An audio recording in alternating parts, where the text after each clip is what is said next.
Donasyong 200,000 pesos na tinanggap ng MMDA, illegal ayon sa CSC. Narito ang news scoop ni Rain Soto.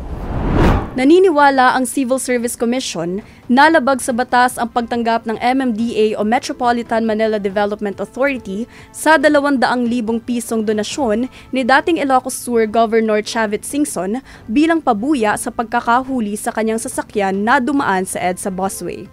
Binigyang diin ni CSC Commissioner Eileen Lezada na nakasaad sa Section 7 ng Republic Act 6713 na ang mga pampublikong opisyal at empleyado ay hindi dapat nanghihingi o tumatanggap ng anumang pabuya, regalo, loan o anumang bagay na may kaugnayan sa pera.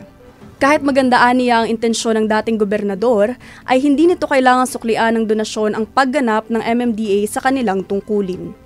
Iginiit pa ng CSC official na tanging maaari lamang magdeposito sa General Fund ng mga ahensya ng pamahalaan ay ang Department of Budget and Management. At yan ang aking news scoop. Rain Soto, nagbabalita ng tama, naglilingkod ng tama.